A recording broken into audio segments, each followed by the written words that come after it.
yellow. I see the triangle, right? I figured it out. The voice of reason, the solid, hold it down, the beige rage, and the agitator. The Breakfast Club. Everyone just kept telling me to prep for this. One word to describe the Breakfast Club would be black. Impacting the culture. People watch the Breakfast Club for like news and really be tuned in, man. I don't even know what to call this Breakfast Club. It's like brunch. Envy, Yee, and Charlamagne. Wake that ass up, get out of bed, and listen to the Breakfast Club. I'm waking up. Good morning, USA. Yo. Yo. Good morning, Angela Yee. Hey, DJ Envy. Charlamagne the God. Peace to the planet. Hey, it's Friday. Good morning, guys. Now, I can actually see Angela Yee. She's sitting there, but she's having a little problems. They're trying to connect her. She's sitting at the crib, and Charlamagne just isn't in yet. I know he was probably watching Keith Sweat and Bobby Brown and is probably just too tired. That's probably what happened with Charlamagne. But good morning, guys. Good morning, Dramos. Hello. Hey.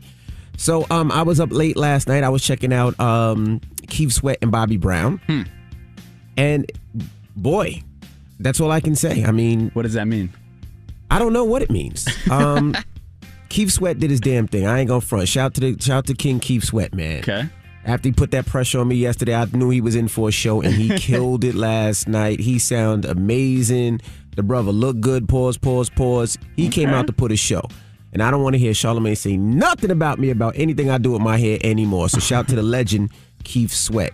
And also shout to Bobby Brown. Now, Bobby Brown, you could tell he put on a little quarantine weight like we all did. Right.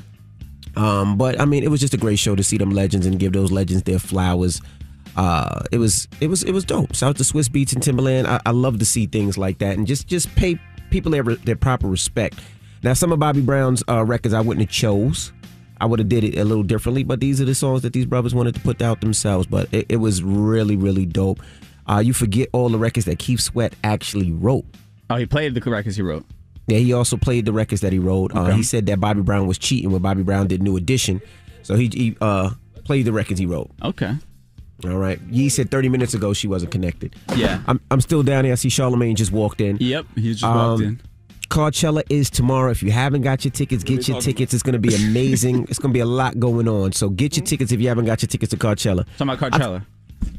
I told him you was tired because you probably watched the show last night and you older now, so you got to get your hours I'm in. just a little lackadaisical because it's the last day before vacation. So let's get this over with, okay? All right. Yeah, we're not gonna jump into it like that. We're gonna sound energetic. Let's get this over with, baby. But no, I did. They was done at a reasonable time last night. You know, them OGs. They started pretty much on time, and it was done at a reasonable time last night. Yeah, Keith Sweat. That brother. I tried to tell you that. You did? I tried to tell y'all that Keith Sweat is no joke, and Keith He's Sweat. not to be played with. I don't know who put together Bobby Brown's playlist, but they did not do a good job at all. It was horrible. Didn't I just say that? I could taste the lack of seasoning in the playlist. I don't know who did it. I don't know if it was Cassidy or who, but that was They did that Bobby Brown no justice last night. No justice at all. And like I said, Bobby Brown did have some quarantine weight, like we all did. So don't talk about his weight. Yeah, it happens. We all been sitting on our asses. So his weight ain't.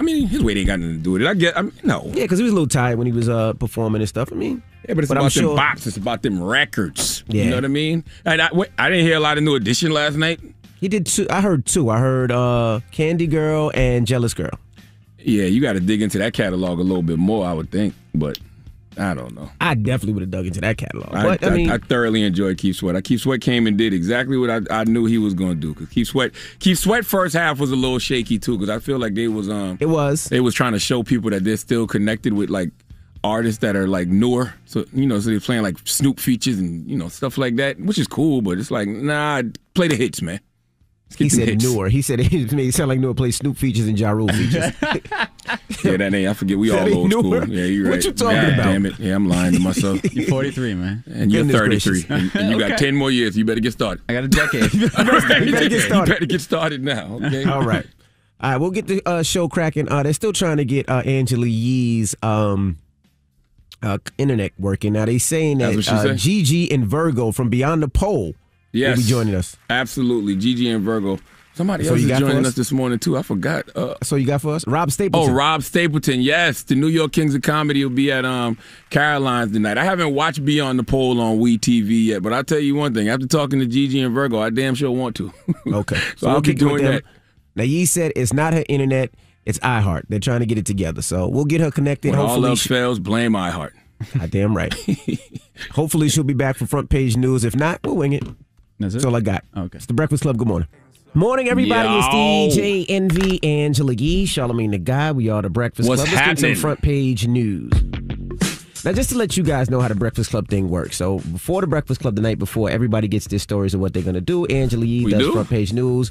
She gets her story. She knows what she's going to do. She plans it. She's ready to rock and roll. Well, her internet, whatever, is not working. Yes. Her internet, whatever, is not working. So they just sent it to me 60 seconds ago. So let's see how this is going to work. I didn't know that. I didn't know that's how that worked. I thought we all got it 60 seconds before we walked in the room. That's what it No, we always get the seems email like. beforehand all the time. Oh, okay. All right. Well, let's start some front page news. Last night, the Bucks beat the Hawks 123-112. They lead the series 3-2. And neither one of the superstars for either team played. Trae Young didn't play for the Hawks, and Giannis didn't play for the Milwaukee Bucks. All right, we're going to go through these pretty fast. Now, a California high school team was stripped of its basketball title after tortillas were thrown at opposing Latino players. What? So because of the racism, they were stripped of their basketball title. All right, now a man broke his penis after it buckled during sex. How did that happen? He makes medical history. What was he having sex with? A person. There's no way. And That's what you said actually happened. bucked? What did you say? What was the word you used? Buckled. Buckled. Yes. How does that happen, ladies and gentlemen? He's a 40-year-old man. They said this is a groundbreaking case. I need more. They said the anonymous romper's penis buckled against his partner's, I don't want to say that area, but yeah. What area? I need to know the area. His vagina. Her vagina, excuse me. And it buckled? Yeah, it said when it came out, it hit the region between the anus and the genitals. The gooch! That's what it's called, right? Didn't that happen to Dennis Rodman? I never heard that before in my life, sir. That's a story. Shut up, man. You're not going to make it, whatever. Why'd you say shut up like that? I said I never heard that before in my life. That's a known, wise tale. Dennis Rodman's broken his penis before. What's wrong with this guy? I said I've never heard it in my life. What is he yelling and screaming for? I don't know why. This guy's insane. Stop talking. You're not supposed to talk anyway. Oh, sorry. What is he talking about? Now, the woman who falsely accused a black teen of stealing a cell phone in New York City, she's been charged with a felony hate crime. She still hasn't apologized or said anything, but she's been charged. I'm not sure how much time she could possibly get, but she has been charged with a hate crime. Good for her ass. How many months ago was that? That was a while ago. At least, I feel like 4 to 6 months ago. I feel like they was up here though. When was that? How long ago did he say? I don't know. I feel like that was this year because that's our guy. That's Keon Harold Jr. and that's Keon Harold's son. Yeah, they was up here this year. Right? That was this year, right? Yeah. When? Early this year. Okay. Early this year. And lastly, shout out to South Carolina. A South Carolina corrections officer found herself in a sticky situation after she was caught attempting to smuggle Rice Krispie treats to inmates.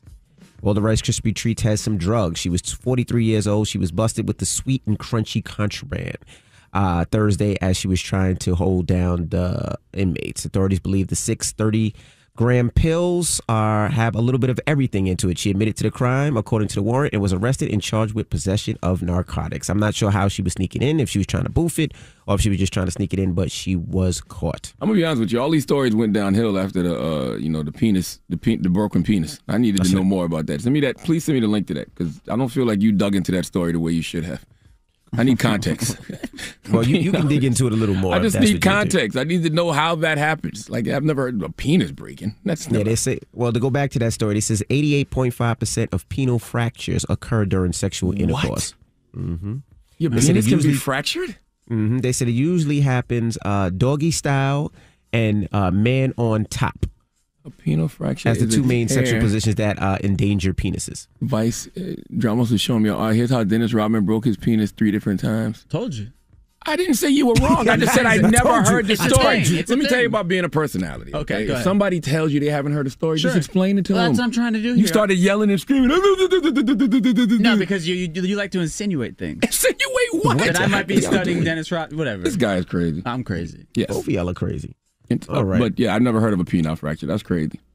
Well, that was your front page news, all right? Get it off your chest. 800-585-1051. If you need to vent, hit us up right now. Phone lines are wide open again. Get it off your chest. It's The Breakfast Club. Good morning.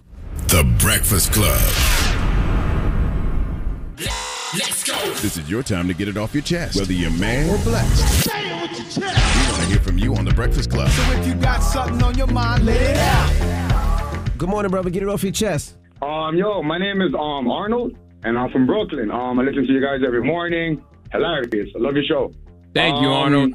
Hey, Arnold! Because the football head, there you go, the one and only. Yo, reason why I'm calling is because, Charlamagne, I'm going to let you know, it is possible to break your penis. Because I broke mine about 3 years ago. I didn't say it wasn't. I never heard of it. How'd you break it? Now you heard about 3 stories. If you wanted to know, it's sure what DJ Envy said, I was with my girl, we was drunk and we was having sex from doggy style. It came out and broke right up against the cheeks.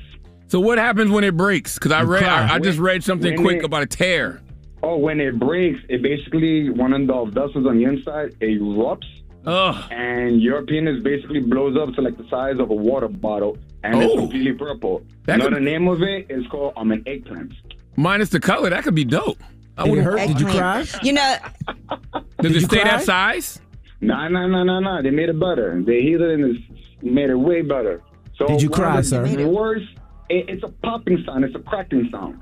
And one of the worst things is that if you don't get it fixed within 48 to 72 hours, you will suffer from extreme penile erection. You won't be able to catch an erection. From ED, you will suffer from. Now, that's the first 48 episode we need. There you go. How painful was that, sir? How painful was it? To be very sincere with you, I've broken bones. I've broken a couple of things in my body. It was not that painful. Ironically, that's crazy. I was more in shock and disbelief. Wow. I was telling God, break my arms, my legs, not my friend. How long did it take to heal? It took about 6 to 7 weeks. Then after that, about an extra 3 weeks until I was able to have sex. So was you thrusting? Oh, I was I was thrusting woof. Wow. It came out and just went, pop, hit up against my girl. I heard a popping sound. I'm like, what is that? I took 2 steps and it just completely blew up. Well, I just want to point out that thank you, sir. This did happen to the porn star Pinky. She was having sex on camera, and she was on top, and she went up and came down, and the whole condom filled with blood. I wonder would a woman brag about that? I broke his, like a woman rapper, you know what I'm saying? No, I don't think you want to brag about it. Get it off your chest. 800-585-1051. If you need to vent, hit us up now. It's The Breakfast Club. Good morning. The Breakfast Club. Wake up, wake up. Wake your ass. This is your time to get it off your chest. Whether you're mad or blessed, we want to hear from you on The Breakfast Club. Hello, who's this? Drew, this is Drew out of Maryland. Drew, what up? Get it off your chest, bro. Hey, man, I just want to ask, how do y'all feel about the pandemic being over? It's not. It's not over. My homegirl. Why are we not wearing any masks or anything? I'm still wearing masks. You know what? My homegirl, Jess Hilarious, hosted a Carefully Reckless podcast. Her podcast this week is called COVID Continues because she's been fighting COVID for the past week and a half. Wow. But down here in Maryland, no one wears a mask. It was just. That's what she had, too. She in Baltimore. That's exactly what Jess had in Baltimore. Right. So my question, do you think it was a setup or do you think it was legit? Oh, my God. I mean, I think it was legit. People are dying or still dying from it, but I do think a lot of people are getting vaccinated and they're getting a little loosey-goosey with it. But I still continue wearing my mask when I can, when I'm out. Yeah, and they did say cases are surging in states where less people are vaccinated. I see nothing on the news about it. Well, yeah, they don't put it up on the news anymore because I always said after Trump got out of office they was going to change the narrative on COVID, but yes, I do. Right. It's still out there, my brother. Yeah, be safe, all right? I believe it. Yeah, I'm messed up, so we're good. All right, brother. Hello, who's this? J1, the schoolboy. J1, what up? You too old to be a schoolboy, King. Get it off your chest. That's the last time, Charlamagne, before Dramos hung up on me. But anyway, I'm the schoolboy for many reasons. Good morning, y'all. What's going on? What's up, King? Good morning. What's up, Yee? DJ Envy, Charlotte. Hey, I just want to get on my chest. Charlamagne, like Carlos Miller said, you got to watch your etiquette because you got a lot of feminine ways. You be way too eager to drop it like a bad bitch on your birthday. Yeah, I'm very in tune with my sacred masculine and divine feminine, man. I'm glad that you enjoyed me dropping it. Now, tell the truth. I dropped it like a G, though, didn't I? Come on now. Hey, them knees still working, huh? Hey, come on now. How else I'm supposed to know if the knees still work as a 43-year-old grown man? Man, you better quit advertising them knees like that. You gonna make somebody make you use them in the wrong way. Goodness gracious. I think he just propositioned you. I think he did too. No, G, come on, G, don't run up on me like that. Hey, I like how you start. Hey, I like how you started giggling like a schoolgirl at the thought of me dropping it low, though. Not a schoolgirl. You guys are flirting. All right, man. Thank you. Alumni. Birthday though, Charlotte. Thank you, King. Gang. I'm July 13th. I'm coming up. Hey, Cancer Gang Gang. We'll be looking for your video of you dropping it low. Never that, G. My goodness. All right. You too, King. Going. Get it off your chest. 800-585-1051. Now we got rumors on the way? Yes, and this YouTube star and makeup mogul is saying that there's a lot of NBA players and rappers they slept with, but they can't talk about it because people have threatened to murder him. Whoa. All right. We'll get into that next. It's The Breakfast Club. Good morning. The Breakfast Club. Listen up. It's just in. All the gossip. The Rumor Report. Gossip. With Angela Yee. It's the Rumor Report. The Breakfast Club. Well, it was a surprise versus last night. Bobby Brown versus Keith Sweat, and it's Essence Festival, so they're the ones that brought that to us. And it was pretty interesting to watch. The two of them, by the way, Bobby Brown and Keith Sweat, were definitely drinking some Ciroc and having a good time early on. Listen to this. Yeah, boy, you make me want to sing along with them joints. We have something in common. Something, man. Dang, hold up. Don't play nothing till I say. Go ahead and say it. We have something in common. Ciroc. Baby, don't you stop. We have something in Just common. take responsibility. Responsible. You taste so good like I know you would. See, people were saying Keith Sweat was drunk. All I could think about was when we drank all that cognac in Atlanta with Keith. Y'all remember that? Mm-hmm. That brother can hold his liquor. See, when you walking around for years in leather, everything, and drinking liquor, you don't get drunk. You don't get drunk. Yeah, so I mean, it was an interesting battle to watch. And you know what's interesting? When I was looking at people's comments, some people had Keith Sweat, some people had Bobby Brown. It really is just a celebration, but I saw so many people be like, yeah, he killed him, and it would sway both ways. So I guess it just really depends on who you ask. Last night Keith Sweat killed him. Only because Bobby's playlist wasn't up to par. Whoever put together Bobby's playlist didn't do it. I looked at Billboard, and Billboard had Bobby Brown. Billboard? Yeah, Billboard's ridiculous. I'm just telling you. Now here's a hard round. No. This was, I think, the hardest one. Round 17, Make It Last Forever versus Roni. Make It Last Forever. To me, that was the hardest. To me, that's the hardest. That's a tie right there. I will say that's a tie. But the way Keith Sweat did it, you got to give it to Keith Sweat. And Billboard also said round 10, Keith Sweat, I Wanna versus Bobby Brown's Getaway, and they gave that to Bobby Brown. Come on, man. Over I Wanna? Stop it. When are we starting to listen to Billboard on their decision on things? Like, why? I'm just telling you, a lot of people had discrepancies, but that's a good thing, right? That's really what Versus is supposed to be. What did BET say? What did Essence say? Why are we listening to Billboard? They did a recap. They didn't necessarily do. Well, Billboard's kind of the only one that does round for round. Mm-hmm. So that's why, Essence will do like a recap. But that's why I looked at that. But here is Keith Sweat, and he did this nice little Drake intro for himself. This is dope. Let's do this, baby. Come on. I swear y'all just wasting y'all breath. I'm the light-skinned Keith Sweat. I'm the light-skinned Keith Sweat. I'm the light-skinned Keith Sweat. I'ma make it last forever. He killed that. He killed that. He killed that. He killed that. Hey. Ooh, I'm using that one. Next R&B Tuesday, I'm using that one. He killed that. I also want to say Billboard said my body versus Something in Common. They gave it to Something in Common. My body's better than Something in Common. And I love Something. Well, yeah, I think everything's subjective. People, people have different opinions. So, but that's what's good about it. Some people would say Keith Sweat won, but some people say Bobby Brown won. But that's the whole point. Because truthfully, some of these records really are like really ties, right? Like if you go round 16, Just Got Paid versus Rock With You. Man, that's two different kind of records. But I would say that's a tie. Make It Last Forever versus Roni. That's a tie. That's a tie. You know what I mean? Yeah. Okay, now let's move on and let's talk about makeup artist Jeffree Star. He's a makeup mogul. And he's been in the news. Remember, there was a TikToker who tried to say that he messed with Kanye West, and he denied that and said it wasn't true.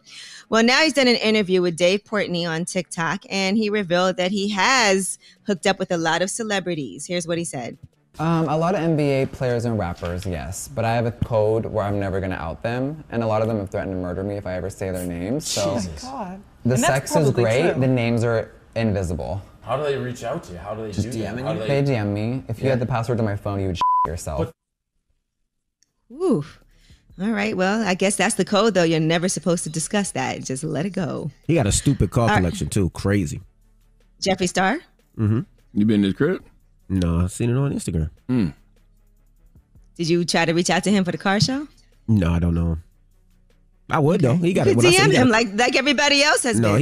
he got a. When I say a crazy collection, he has like a bunch of supercars, $1 million cars. Like he has a dope collection. Listen, he makes money, okay? He does.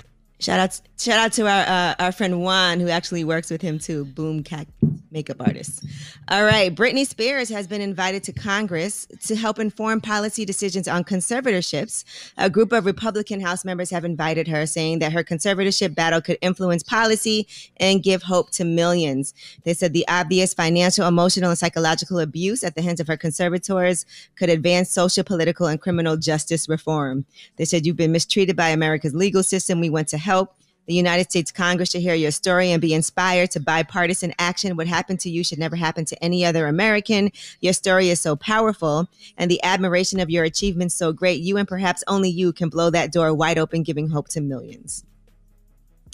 So we'll see if she takes them up on that offer to speak, her truth. And look, it's the best thing she could have done, it feels like right now, is to be heard, right? And to say that she wanted that hearing to be public, her speaking out about her situation, because nobody was really aware how bad it was for her. I mean, that's the best thing when things happen to celebrities like this. The best thing that happens is it brings light to issues like this. Because I didn't even know of conservatorships before this. All right, well, that is your rumor report. And All right. You and Nick Cannon are hosting at King of Diamonds in Atlanta on Saturday. Yes. 2 niggas that need to be home with their kids. Y'all got 17 kids together. How you think we gonna pay for them kids if we ain't out there hustling and working? You ain't wrong when you're right. When they put us on the flyer, I said this is the baby making edition. I was like, how many kids we got together? God. How many do y'all have together? A cool dozen, right? I got 5 and 1 on the way. I don't know how many he has. About to be 7, right? 7. Man, y'all got a cool dozen. Okay. I ain't gonna lie, he killing you with the twins, though. He did. He killing me, man. I let him don't win got that. no Definitely killing you with the twins. I let him win that. I let him take that one. He can have it. All right. All right. When we come back, front page news, what we talking about? Man, this broke my heart, and I hope that it doesn't happen. But they're saying that Sha'Carri Richardson, U.S. sprinter, could miss the Olympics. All right. We'll get into that next. It's The Breakfast Club. Good morning. The Breakfast Club. Your mornings will never be the same. Audible has everything you want to listen to, all the latest bestsellers, new releases, and popular podcasts, plus exclusive titles you'll only find on Audible. And it's all in one app. Get your first audiobook free when you sign up for a 30-day trial at audible.com/Breakfast Club. Morning, everybody. It's DJ Envy, Angela Yee, Charlamagne the Guy. We are The Breakfast Club. Let's get in some front page news. Now, last night, NBA, the Bucks beat the Hawks 123-112. They lead the series 3-2. Now, what else we got, Yeezy? Well, we're always giving you updates on that condo building collapse in Surfside, Florida. So far, 18 people have been confirmed dead. 145 people are still unaccounted for, but they do have concerns about the parts of the building that are still standing that could add more difficulty. They did have to halt work for much of the day yesterday as they were still assessing the structure that was still standing. And they said there were some safety concerns. They said it could be weeks before the rest of the building gets demoed. So again, prayers for those people that still are not accounted for. And they're talking about this whole insurance too. The insurance that they have, the policy on that building is definitely not going to be enough, for people. So we'll see what they're going to end up having to do. It looks like some lawsuits coming. Now, Sha'Carri Richardson, in the U.S. Olympic trials performance in her 100 meters qualified her to compete in the Tokyo Olympics. She is America's fastest woman. She may not get to compete. They said she failed a drug test. The Gleaner, which is a paper in Jamaica, was the first to report the news, and the test was administered at last month's trials. Yeah, I mean, weed is being legalized all across America, medically and recreationally. I don't know any of the drug policies for the Olympics, but that just simply doesn't seem fair. But weed doesn't enhance you though, right? Nah. I thought weed is kind of like a depressant. I thought. Sounds like an outdated type of, drug testing, because obviously marijuana is legal in Jamaica. So Sha'Carri Richardson posted, I am human. And you know how I realized that? Last time I went there, I was at a party and they were just selling, pre-rolls. Are you sure? Openly. Because for a long time, weed wasn't legal. Are you 100% I'm positive. Sure? They were selling that at an event, like coming up to you, not hiding it. It was legal. Medical marijuana is currently legal in Jamaica, they said. Yeah, because I knew it wasn't recreational, because they lock your ass up in Jamaica for just smoking. Listen, nobody was getting locked up, and it was out in the open. It wasn't, it was like people that were working there selling it. All right, now athletes you just snitched on the whole organization. Jesus Christ! No, they told me it was legal. That's why I'm saying it. Medically, but not recreationally. Remember, they got mad at me when we did that. We did a broadcast from Jamaica and back in the day. You know how long ago that was? Yeah, but that was a long time ago. That was like 10 years ago. It wasn't legal then either. Not recreationally. And the guy, the guy that was selling it on the resort was like, "You're not supposed to say I'm selling it on the resort." He was. But yeah, they have a lot of people who are licensed now, and they decriminalized the possession of weed and legalized it for religious and medical purposes. All right, now athletes are not permitted to wear swimming caps designed for natural hair at the Olympics. Soul Cap, which is a Black-owned brand that creates swimming caps for natural hair, was denied certification. And they said they're very disappointed, of course, that, that's not going to happen. But according to the outlet, they said, to their best knowledge, the athletes competing have never used, neither required to use caps of such size and configuration. And they said the caps don't follow the natural form of the head. So Soul Cap was created in 2017. It designed swimming caps specifically for natural hair so athletes can compete easily without struggling with the size of it or the threat of damaging their hair. Things like that are very important. I don't know I know you guys don't have hair like that, but yeah. All right, and Patrick Beverley has apologized to Chris Paul for shoving him in that incident. He also tweeted out at CP3, "Emotions got the best of me last night, gang. My bad wasn't meant for you. Congrats on making it to the finals. Best of luck." That was a different kind of shove, though. That wasn't even a shove. No. That was during a basketball play. That was like a personal, what the hell did you say to me? I didn't like you, yep. Yeah. Absolutely. I want to know what Chris Paul said to him. I want to know what caused Patrick Beverley to do that. I mean, I'm glad he apologized. I mean, it's cool if you want to apologize. I just want to know what made him do that. Mm-hmm. Well, according to him, his emotions got the best of him. I don't know. All right. And I wonder if Chris Paul should accept that. Like, dude, you just shoved me for no reason. No reason. All right. Well, that is your front page news. All right. Thank you, Miss Yee. Now, 2 days ago, Ebony K. Williams was on the show, and she talked about something that we've been talking about behind the scenes for the last 2 days as well. Can we play a clip of that? If coming home to a sanctuary is important to you, if coming home to a curated home where you are king of your castle, there's a hot meal, you don't have to worry about where your clothes are, they're clean, they're hanging up, everything's organized, your kids are clean, they've done their homework, those things, I'm the woman for you. I really believe a woman's role is to curate a safe, very comfortable, loving home. That said, I'm not paying no mortgage. Not even $5. What about bills? You paying some bills? I'll pay a Spectrum bill. If I have to pay for the roof over my head and my children's head, I might as well live with you. Wow. All right, well, let's talk about it. 800-585-1051. How do you feel about that conversation and what she said? What she basically said was what? If she's in a relationship, she expects the man to take care of the majority of the bills, right? Is that what she said? Mm-hmm. The mortgage. She's not paying no mortgage, period. She said the only thing she's paying is Spectrum. Right, but she also said she's holding down the household and everything else. So, that's something. But I will say, I think it depends on what works in your household. Some men want to pay the whole mortgage, and that's the deal they have. Some people look at their salaries and have a joint account, and they said, okay, I make $70,000, you make $100,000, so we'll split the bills like that. It just depends on what you work out. Some people might say, I pay the mortgage, then you pay the gas bill, you pay the electric bill, you pay the cable bill, you pay the rest of the bills, you buy the groceries. It just depends, I would think, because then what happens if you pay the whole mortgage throughout your whole entire marriage? Then who owns the house if things don't work out?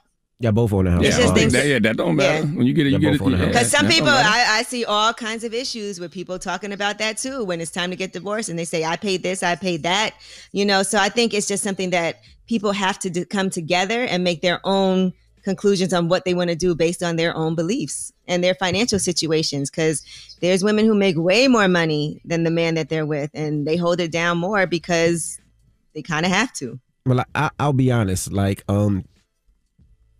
Gia and I have been together 26 years. So when we were together, we both were working, right? We had a child. And at that time, I was doing well. We were both doing well, actually. But I didn't want our child to be raised by a nanny or somebody else with us both working crazy. So at the time, I was financially secure. So I said, you know what? I'll work and you just hold down the fort.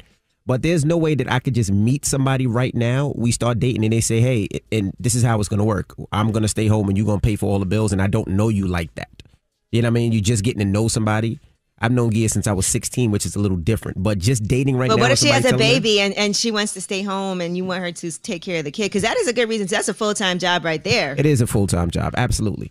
I don't know. It just the way she said it made it seem like, oh, yo, you supposed to take the marriage. You supposed to do this. And I'm just going to pay Spectrum. And it is what it is. But I don't know. Let's talk about it. And we'll get your opinion when we come back, Charlamagne.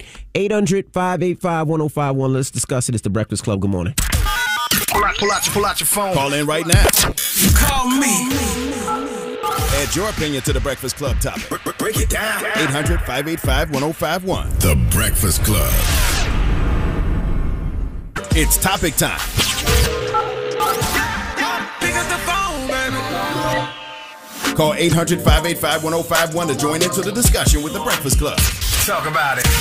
Morning, everybody. It's DJ Envy, Angela Yee, Charlamagne the Guy. We are The Breakfast Club.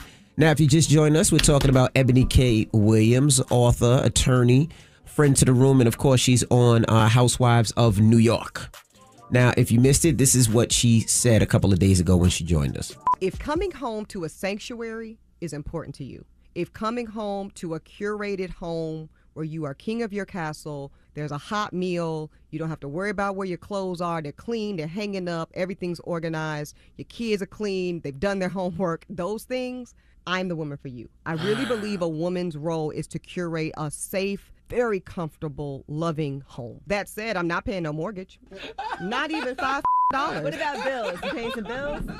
I'll pay a Spectrum bill. If I have to pay for the roof over my head and my children's head, I might as well live with you. So we're asking 800-585-1051. What are your opinions? We've heard from you and myself. What do you think, Charlamagne?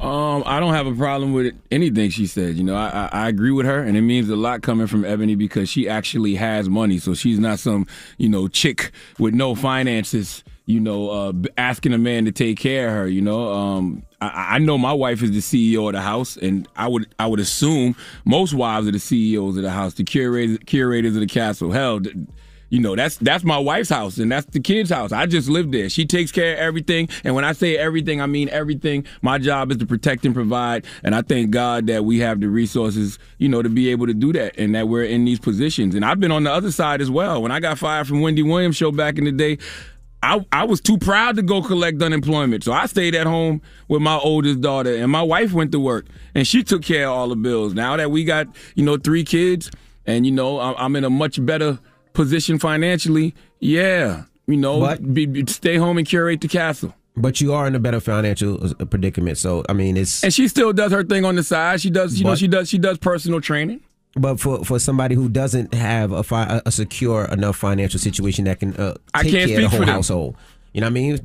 That's a little different situation. They can't be in a relationship where they could just take care of everything and everything work. They both got to work. Like my mother and father both had to work, and my mother still was the CEO of the household. Like they didn't have a relationship with my dad. Could be like, all right, Ma, you stay home. No, they both had to work. Well, let's be clear. Ebony clearly is not speaking for those individuals. Ebony's telling you what she wants. She's clearly looking for a man who's able to be able to pay the mortgage while she's does her thing at home and curates the castle. She's speaking for herself. I'm a big fan personally of having your own individual accounts, but having a joint account where all the money goes into every month, so all the bills are covered and you have savings for vacation.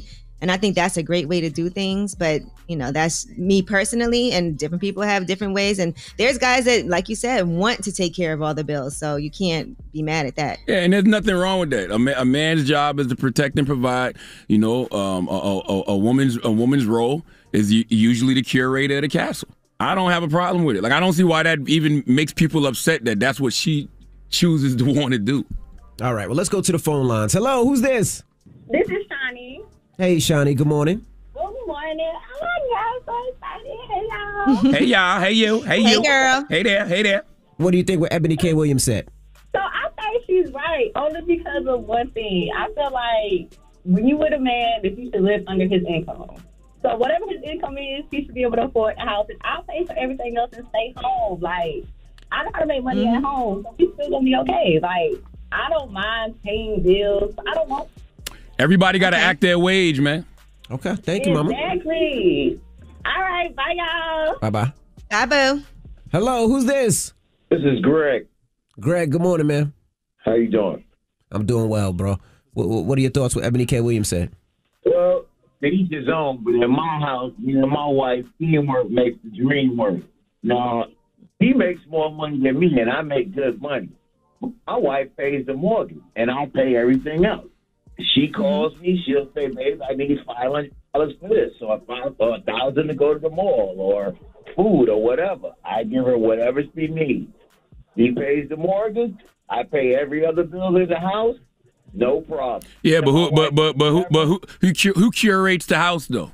Who holds the actual house down? Who does the cleaning? Who does the cooking? Who's with the kids? You obviously didn't hear what I said. Teamwork. Yeah, but all you said was financial stuff, though. You said teamwork makes the dream work, but then all you did was proceed to talk about financial stuff. The house, most of our kids are teenagers, so they kind of tip in and do their own thing in the house.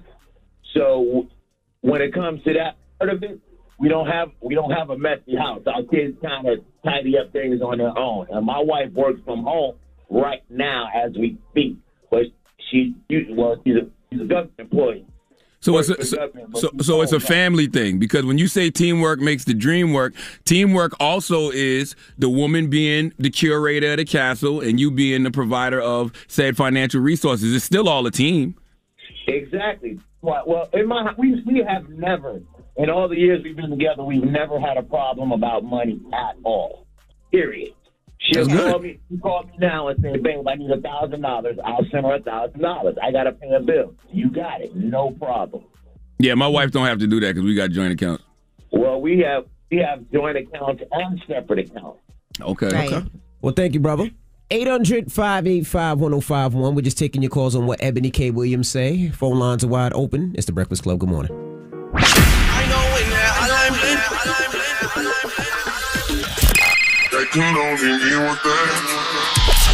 Call me. Add your opinion to the Breakfast Club topic. Come on. 800-585-1051. Morning, everybody. It's DJ Envy, Angela Yee, Charlamagne the God. We are the Breakfast Club. Now, if you just joined us, we're talking about Ebony K. Williams. You know her from Housewives of New York. She's an attorney, friend to the room. She's been up here so many different times, author. And this is what she said the other day when she was on the Breakfast Club. If coming home to a sanctuary is important to you, if coming home to a curated home where you are king of your castle, there's a hot meal, you don't have to worry about where your clothes are, they're clean, they're hanging up, everything's organized, your kids are clean, they've done their homework, those things, I'm the woman for you. I really believe a woman's role is to curate a safe, very comfortable, loving home. That said, I'm not paying no mortgage. Not even $5. What about bills? You paying some bills? I'll pay a Spectrum bill. If I have to pay for the roof over my head and my children's head, I might as well live with you. So we're asking 800-585-1051. What are your thoughts on this? Hello, who's this? How y'all doing this morning? Why you sound like your wife paying for everything? Oh, check this out, Charlamagne. And I'm gonna be honest, bro. When I heard that interview, I never even knew how this female Ebony K. Williams looked, and I heard the radio portion of the interview. But I follow you, and I follow Miss Gorgeous Angela Yee. And at the end of the day, when I heard that comment, bro, it was like a turnoff, because she says she wants this out of a man. She's willing to do all that for her man. But at the end of the day, she's limiting basically a certain portion of men, because I know I do well for myself. I'm a truck driver. And at the end of the day, I know we're in two different pay brackets. But because I can't pay the mortgage, because I know she's not going to be comfortable in a $300,000-$400,000 home, with the income she making. I'm not counting her pockets, but at the end of the day, I'm pretty sure she's making that alone on New York Housewives. Mm-hmm. But at the end of the day, when you tell me I got to pay majority of the bills, and only thing you're going to foot is the cable bill because you're keeping the house clean, taking care of the kids, doing this and that, that's all fine and dandy. But we could do that together. But at the end of the day, if you truly want love and a man that's going to cherish you and be there to the end of time, you limiting yourself because you telling me I got to be able to afford your lifestyle, even though I'm not able to afford it. My brother, I mean, listen, Angela, you're not wrong, my brother. Angela, but the way Angela came back, and I even DM Angela because I love her personality. How she, you know, when they speak to Angela, I love Angela's personality, and no hits to her old man. But at the end of the day, I don't know what in the world is holding this man from marrying that woman, because Angela's spirit, that's what I want in a female, bruh. Angela, I'm going to tell you something. Angela, you don't want nobody broke either. Well, yeah, I said I'll pay 50%, but I'm not paying 70%. You got to hold your own. See, but that's the whole thing with and I understand I've been with saying. broke people but from personal experience, when you've been through something, like I've been with somebody broke before, I was like, I'll never do that again. Yeah, but it a lot should that be comes love, with that, though. with the guy's ego, love. the way that it affects the relationship when he can't handle certain things. But that's you just know, that and one the way guy. that the dynamics. That's what I'm saying. I learned my lesson from that. And I wouldn't date somebody who didn't have it together, where I had to take care of the majority of things. I was way younger. I had to write this guy's resume, get him a job. I'm not doing that again. Everybody. Gia was 80-20. She was 80 and I was 20 when we first came up. Like you go Yeah, but through Envy, I'm trials at and a certain tribulations. point right now. I'm not 22 years old anymore. You said that before. happened when I was 20. And that's what Ebony is, 30 plus years old. You know what I'm saying? She's a college educated woman. She's been married she's an attorney. before. She's been married before. Just got out of a relationship. Just got out of an engagement. She's got her own money. If she wants a man with money, what's wrong with that? That's really what it boils down to, right? I mean, she could take whatever she wants, but it's to a point that like you see 40-year-old people, 50-year-old people, 60-year-old people going broke. Like making bad decisions, bad investments, and then 5 years later they come right back up. What that got to do with what she want now? But you can be broken and come back and make it. Like, I mean, if listen, you you're love talking somebody, you about could different support somebody or whatever extenuating they're doing. circumstances. I don't know what y'all talking about. But I will say that when you're with a guy who doesn't have anything right now and financially can't even take care of himself, he does act a little defeated. And let me say something. And Angela, he's right, but easy to also, be in. too, it really boils down to what your financial situation is in regards to this topic. I don't want to hear from you on this topic if you're not even financially able to do what Ebony is talking about. Some men are not able to do it, and that's fine. But you can't come up here, you can't call up here and shoot down what she said if you're not even capable of doing what she said. Of course you're going to be against it because you can't do it. And one last thing I want to say about what he said, though. A lot of times we have all these things that we want, and you end up with the exact opposite of that. So you never know what can happen in life, too. We have these standards. He's got to have this. He's got to have that. And then you fall in love with somebody that ain't got it. You might be missing your blessing. No, he's right. You might be missing your blessing. It might be somebody that really, really love you, and you don't get with them because they can't do what you want them to do financially. I'm just saying money ain't the end all be all when it comes to relationships, in my opinion, because there are Of trials course and not. tribulations. You can go up, you can go down. We know a lot of people that were up, and now all of they're not. They're horrible. And Yeah, then we but know our a lot of people perspective that But are it's a horrible lot easier. and It's they're a up. lot easier to be with somebody when things were good, and then they go down, and you stick through them with it, than when you meet them and they're down, and that's different, I think. And Envy, our perspectives are different. I've been with my woman for 23 years. You've been with your woman for 26 years. Our perspectives are different. Everybody don't have those childhood sweethearts like we do. All right. Well, what's the moral of the story? The moral of the story is you better get you some goddamn money, okay? You better figure it out, all right? And until you figure it out, act your mother effing wage.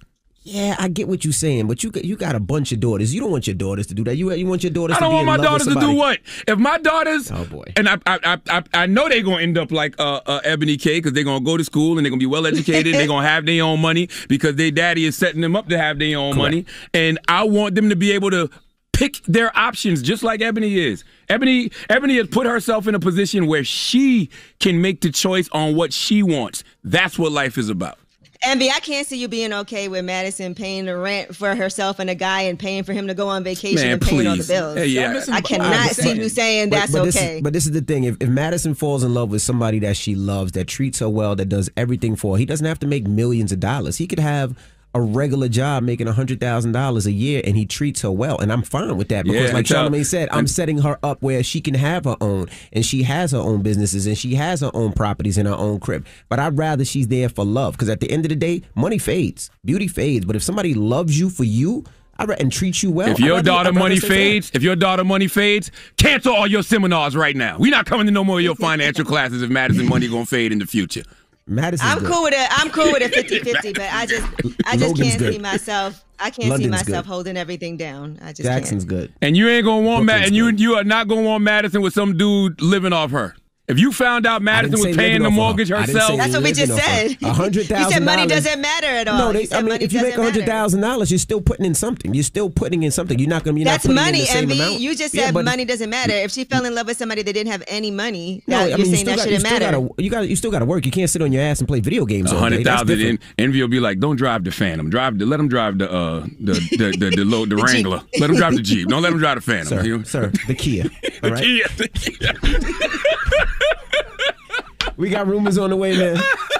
Yes, and since we're talking about this topic, let's talk about Wendy Williams and Tabitha Brown. She weighed in on Tabitha Brown's marriage, saying that it's doomed if she plans to retire her husband. And look at the Wendy Williams situation. Well, you know what? That didn't work out well either. I forget it. Yeah, bad example. Yeah, bad example. Rumors on the way. It's the Breakfast Club. Dan, come fix my mic. My mic is limp. Wow. Broke it? My mic is broke. Morning, everybody. It's DJ Envy, Angela Yee, Charlamagne the Guy. We are the Breakfast Club. Good morning. Oh, my God. This show, man. Good morning. Did Dan ever get that audio I needed from yesterday I was asking for? What audio was that, Yee? Some wow-ish that you said. Right now, he's trying to fix his mic. He's playing with his mic. No, somebody need to come fix my microphone. Sometimes I wonder, is this a multi-million-dollar nationally syndicated radio show or not? All I know is we going on vacation. It's yes, the 4th indeed. of July weekend. We have next week off. I am so excited. That's I just want to be able to sleep. I don't even know if I'm going to go anywhere other than I got an event in New Orleans because my pressed juices and coffee are going to be in 20 stores. I found out. I thought it was just 16, but now it's 20 stores. Congratulations. We're in the stores right now in Rouse's. So if you're in New Orleans, if you're in Louisiana, go to Rouse's and look for Drink Fresh Juice and Coffee Uplifts People. Super exciting, and I'm gonna have a celebration with y'all next weekend. Congratulations! Thank you. I don't think I'm not doing anything either. I'm just gonna do Coachella Saturday, which I'm super duper excited about. I just did CBS 46 Atlanta.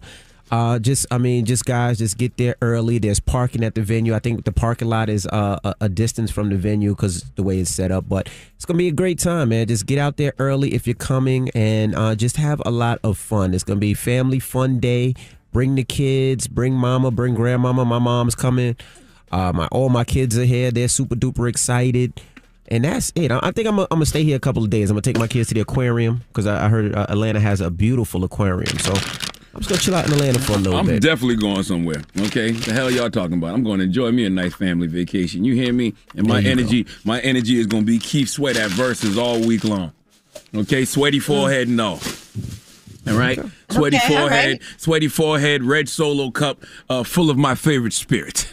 Okay, get it, girl. That's right. God damn it. Right. Are you gonna be dropping it low? You know it. Come on now. Okay. Come on now. This is me. All right. Now we got rumors on the way. What are we talking about? Yes. Bill Cosby did his first interview since being released from jail, and we have some of it for you. All right. We'll get into that next. It's the Breakfast Club. Good morning. Morning, everybody. It's DJ Envy, Angela Yee, Charlamagne the Guy. We are the Breakfast Club. Good morning. Let's get to the rumors. Let's talk Bill Cosby. This is the Rumor Report with Angela Yee on the Breakfast Club. So listen up. Well, Bill Cosby did his first radio interview since being released from prison, and this was with Detroit radio host Frankie Darcell. It was Mix 92.3, and he was talking about people who are wrongfully in prison who don't have money to afford a good attorney. Here's what he said. No, there are some people who do the correct thing. But here's what you can see, how powerless many of us feel. Your audience needs the truth because this is not just a black thing. This is for all the people who have been imprisoned wrongfully, regardless of race, color, or creed. These people can't get lawyers. And the lawyers they get are with the lawyers that are going against them. All right. Now, to be clear, Bill Cosby, they did not say that he was innocent, but they said the immunity that he was promised should have prevented him from ever being charged. And going along with the situation, they said that he is exploring his legal options now after being released from prison. He could potentially sue the county. According to sources, they said he's angry. He's been incarcerated for almost 3 years, and they're trying to see what his options are exactly. They're looking into a possible lawsuit for abuse of process, and that's just one of several potential options that they're discussing.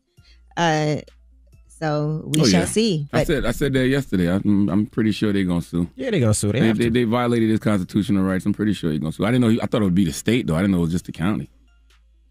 All right, now Howard University, in the meantime, has denounced Felicia Rashad. She's the newly named dean, and she did do a tweet supporting Bill Cosby. Got a lot of backlash for that, and then she did double back and say that she does support women and survivors of sexual assault coming forward. She said her post was in no way intended to be insensitive to their truth. Well, Howard University released a statement stating personal positions of Howard University leadership do not reflect policies. We will continue to advocate for survivors fully and support their right to be heard. Howard will stand with survivors and challenge systems that would deny them justice. We have full confidence that our faculty and school leadership will live up to this sacred commitment.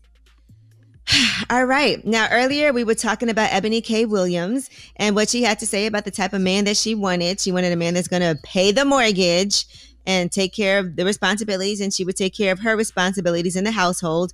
Well, Wendy Williams and Tabitha Brown have been going back and forth, and this all started when Tabitha Brown uploaded a YouTube video where she said she's retiring her husband from his job. I have said to him, babe, it's time. It's time for him to dream again. It's time for him to think like a child and think, ooh, when I grow up, what do I want to be? And it's something else. It's time for a new journey. And God has blessed us. He has blessed me that I can retire my husband.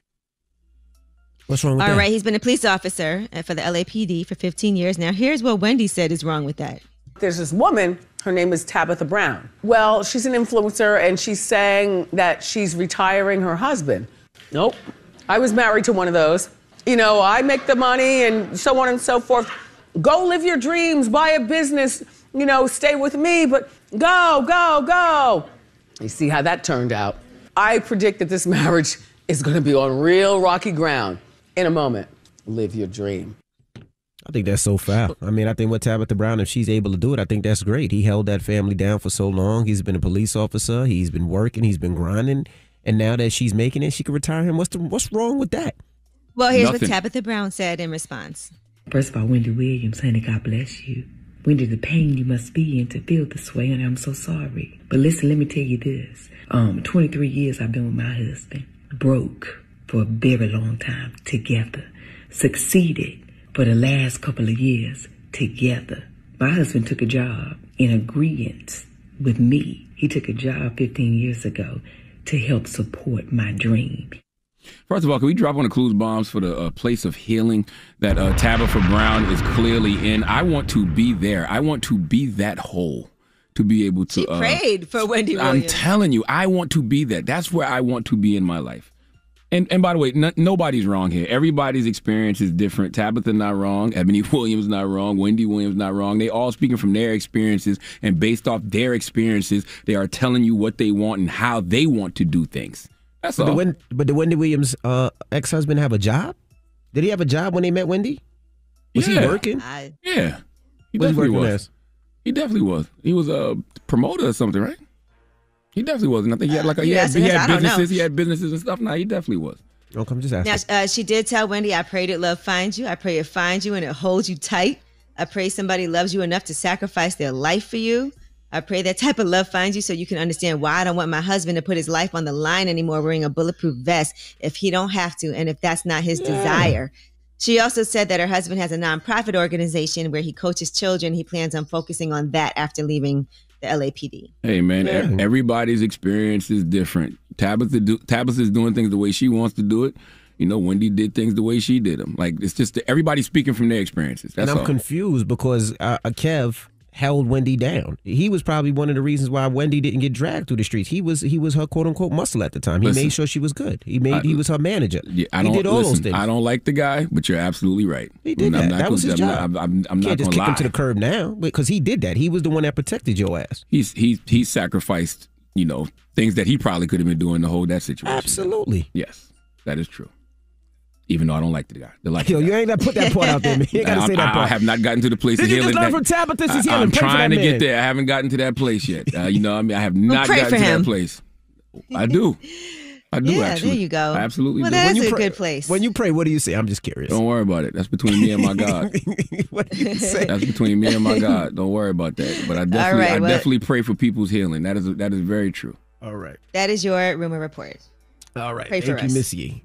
Now, Charlamagne, who are you giving that down to? We really need the U.S. Supreme Court to come to the front of the congregation. I know it's been a very noisy week, but it is some things happening in this country that are absolutely going to impact us now and in the future. We shall discuss. All right, we'll get into that next. It's The Breakfast Club. Good morning. The Breakfast Club. Your mornings will never be the same.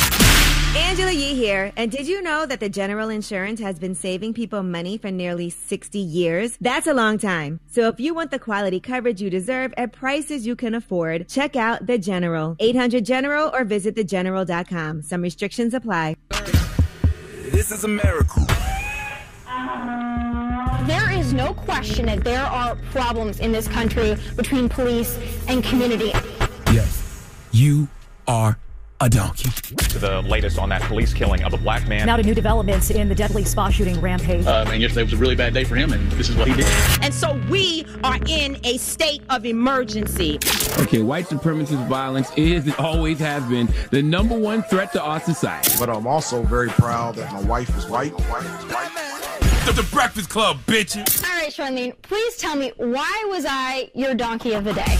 Well, donkey of the day for Friday, July 2nd, still cancer season, goes to the U.S. Supreme Court, who on yesterday voted to wipe their ass with what remains of the Voting Rights Act. See, America, while you were preoccupied with whatever you were preoccupied with yesterday, more of our civil liberties were being stripped away. An article on NPR said it best: the Supreme Court's decision, while leaving some protections involving redistricting in place, left close to a dead letter the law once held as the most effective civil rights legislation in the nation's history. Oh, you thought Supreme Court judges were supposed to be fair and partial, right? Or you thought the conservative majority in the Supreme Court was going to do the right thing like Spike Lee, huh? No way, Jose Cuervo. Okay, yesterday, by 6-3, the Supreme Court said that the state of Arizona did not violate the 1965 Voting Rights Act. Now, what happened in Arizona? In case you forgot, there were two provisions of an Arizona voting law that restricted how ballots can be cast. Okay, laws that limited ballot delivery to voters, family members, and caregivers, and a law that required election officials to throw out ballots that voters had cast in the wrong precincts by accident. Now, according to the U.S. Supreme Court, this does not violate the historic Voting Rights Act of 1965. This ruling will limit the ability of minorities, black and brown people, really black, to challenge state laws in the future that say they are discriminatory under the Voting Rights Act. America, back in March, I believe I got on this radio and told you that 253 bills across 43 states have been introduced to restrict voting access despite little evidence of voter fraud. Why? How can I put this? Well, they simply don't want you niggas to vote. I'm talking to y'all the way they talking about y'all when they on the golf course or in those closed door meetings. How can we stop these niggas from voting? Well, yesterday the U.S. Supreme Court showed us 6-3 how they plan to do it. Let's go to NBC News for the report, please. In a major test of the landmark Voting Rights Act, the court took up two restrictions in Arizona, one allowing the state to throw out votes cast in the wrong precinct, and another that said only voters, their family members, or caregivers can turn in a person's mail ballot. Democrats said both made it harder for minorities to vote. But by a vote of 6-3, with the court's liberals dissenting, the court upheld the restrictions. Justice Samuel Alito's majority opinion said all voting laws impose some burden, and they don't cross the line even if they create small disparities in voting, as long as the state has some justification for them. But in a blistering dissent, Justice Elena Kagan said the court ignores that voter discrimination is getting worse. She said the ruling weakens the Voting Rights Act, a law that stands as a monument to America's greatness and protects against its basest impulses. Election law experts say the court now leaves few legal weapons to challenge new voting restrictions recently passed in nearly 20 states. They don't want you niggas to vote. CNN not going to tell you that. MSNBC not going to tell you that. Democrats not going to tell you that. They are implementing laws to stop black and brown people from voting, and it seems like nobody cares. I'm about to write a children's book called Are You There, God? It's Me, the Democrats. And it's all about how they must increase the Supreme Court from 9 judges to 13. Okay, now back in April, congressional Democrats did introduce legislation to expand the Supreme Court from 9 to 13 justices. Good. That has to happen because American democracy is at stake. And as I told Secretary Buttigieg this week, Democrats don't act like it. Okay, Justice Samuel Alito said the fact that voting restrictions affect racial or ethnic groups differently does not make them illegal. Listen to that sentence. The fact that voting restrictions affect racial or ethnic groups differently does not make them illegal? Well, what does it make it? Okay, I want to salute Heather Cox Richardson. Drop on the clues bombs for Heather Cox Richardson. She's a history professor at Boston College. She puts out a daily email that one of my partners forwarded me this morning. Thank you, Stacey Creamer. But I read what you said this morning, Heather, and you hit it right on the head when you said, and I quote, "We are reliving the Reconstruction years after the Civil War, a time when the war changed the idea of who should have a say in American society. Before the war, the ideal citizen was a white man. Not much has changed. Usually a property owner, but those are the very people who tried to destroy the country, okay? While during the war, black people and women who were excluded from politics gave their lives and livelihoods in support of the government." Heather goes on to say how after the war, white Southerners tried to reinstate laws that returned the black population to a position that looked much like slavery. Okay, it's a lot to read. Just know that in 1867, Congress gave black men the right to vote for delegates to new state constitutions. Those new constitutions gave black men the right to vote. White Southerners, of course, raised holy hell. They didn't want black Americans to have no damn rights. In 1870, Congress established the Department of Justice, the Department of Justice to defend black rights in the South, and white Americans immediately were determined to stop black participation in government. In 1890, a new constitution in Mississippi restricted voting not on racial grounds, but through a poll tax and literacy test applied against black voters only. Black people challenged these Jim and Juan Crow laws that silenced them, but voting registration dropped in single digits. Do you hear me?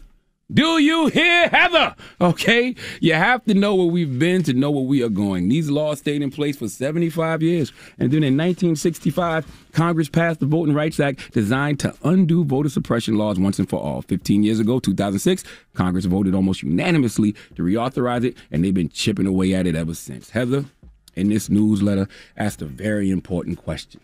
To what end are we returning to 1860? All these restrictive voting measures passed by Republican-dominated legislators are designed to keep the Republicans in power, which nowadays are Trump supporters, a.k.a. the fascists, the people who believe in authoritarian rule and not democracy, period. America, on January 6th, I keep reminding y'all of this, there was an attempted coup in this country that these same people who are taking our voting rights away have fought so hard against prosecuting. Why? Because they on some get down or lay down stuff, period. And I don't know what to do other than make y'all aware. I'm just doing my job, making y'all aware. Okay, are the leaders in politics making y'all aware? Well, what did the president of the United States, Joe Biden, say? Well, he said, and I'm reading his quote verbatim, "Today's decision by the Supreme Court undercuts voting rights in this country and makes it all the more crucial to pass the For the People Act and the John Lewis Voting Rights Advancement Act to restore and expand voting protections. Our democracy depends on it." Well, as I wipe my forehead like I was participating in the verses last night with Keith Sweat and Bobby Brown, I hate to be the pessimistic person here. If that's what we have to wait on, democracy is done. Okay, the same people who have to vote to pass these bills are the same people in support of the suppression. That's all I got. Please give the U.S. Supreme Court. Matter of fact, let Remy Ma give the U.S. Supreme Court the biggest hee-haw. Hee-haw, you stupid motherfucker. Are you dumb? Mm-hmm. All right. Well, thank you for that donkey of the day, sir. Mm-hmm. Now, when we come back from beyond the pole, Gigi McGuire. Gigi. That is so disrespectful. I like Gigi, though. Gigi sound hard. Gigi. It's Gigi McGuire. First of all, that's my girl Gigi, also from Lip Service. Let's not forget, okay? Gigi and Virgo. Shout to Gigi. Gigi Maguire. Gigi. You know, I do that because people, instead of people calling Gia, they call it Gia. They call all types of names but Gia. But I did the same thing. So you going to go mess up Gigi's name? I didn't do it on purpose. purpose. Hurt people, Yee. Hurt people. Hurt people. All right. Well, we'll get to that next, so don't move. It's The Breakfast Club. Good morning. The Breakfast Club. Morning, everybody. It's DJ Envy, Angela Yee, Charlamagne the Guy. We are The Breakfast Club. We got a special guest in the building. Yes, we got my girl, Gigi McGuire, and we got Virgo from Beyond the Pole on WeTV. What's up, ladies? Good morning. Now, who house y'all at? 'Cause somebody getting some money. That's Gigi's house. Oh, okay. Yeah, my house. I see at least $500,000 in shoes behind you. Yeah, that's all my stripper money. Okay. Okay. Now listen, I thoroughly enjoy watching you ladies on Beyond the Pole, and it was interesting to see this season, right? Because there was a lot going on during the pandemic. Now, one of the themes that we did see on Beyond the Pole was returning to the strip club after not having been there for a while. When some of the women have retired, started their own businesses, but then had to return to the strip club. Have you guys ever had any experience with that? Well, not to give too many spoilers, but I put my shoes back on throughout the season. Well, towards the end of the season, you'll see it evolve that I definitely put my shoes back on, and it's for a great cause. So you guys will just have to tune in to see what goes down and how it goes down. But of course, I got my right hand. I don't know. Well, you probably know Angela, but Charlamagne, I don't know if you know exactly who Virgo is. Virgo was a part of the Snack Pack. Yeah, the Snack Pack was legendary at Magic City. Yeah, so when I was doing all the theatrical pole tricks and everything, this was my partner right here. She traveled with me and everything when we were features together. So we team up for a one night only situation. Damn, it's coming up. Y'all still look like kids. That's right. Excited, I know. That's because we drink. We our still water. do the same, right? And we still do the same thing. Like it was like 10 years all over again when she moved back. Like we ain't miss a beat. Yeah. Now, Virgo, you've been with your man for what, 17 years or something like that? It's been 17. All right. So did he want you to quit? Tell him why you quit. I'm gonna tell him. But I'm not gonna lie, Angela. Let me answer that first. We did have the relationship talk. Okay, or the thing that everybody thinks like, he ain't gonna take me serious, or my man want me to quit. My man want me to stop dancing. But for us, it was always the bigger picture. And we probably didn't even know what that was, like we know now. But it was always the bigger picture. We knew that together we could, strive and benefit, and just going through the movements, it taught us like, we made it past that. So for real, that's kind of like why I'm on this show, because I want people to stop saying like, oh, he ain't gonna take me serious. I can't be in no relationship. I mean, we were together the whole time. So, I do want women and men to stop doing that and focus on the bigger picture of, it's just YouTube. She went from Starbucks to stripping, and they still was together. But you still she quit. She quit because she got an actress job on P-Valley. That's right. Hey. Extra from P-Valley. She actually got her P-Valley hair right now because they're back in production. Okay. From P-Valley, and that's why she don't dance at Magic City no more. Okay, blow that horn, friend. Blow that horn, friend. Virgo, let me ask you a question. Do you remember your first date with your boo? Hell yeah, we was young as I was still in high school, y'all. Like it was so crazy. But go ahead. Did he pay for your first date? Yeah. Okay. If you had went out with him on a first date and he didn't pay, how would you have felt? Okay, for real, I was so young, like in high school. Right. We probably would have had to dine and dash because I ain't now that's down. She's down. I can tell you right now, if Gigi went on a first date with somebody and they didn't pay, that'd be it. Oh, friend, don't play that. Well, we was having a debate this morning because a brother in the room named Dramos, he said that on a first date, a woman shouldn't expect him to pay, and she should at least pump fake and act like she's reaching for her wallet to pay for the date. Did he ask her on that date? Yes, and he asked her. Okay. Yeah. Yeah, she's like, nope. Gigi has a horrific Applebee's story for you, but yeah. What's the Applebee's story?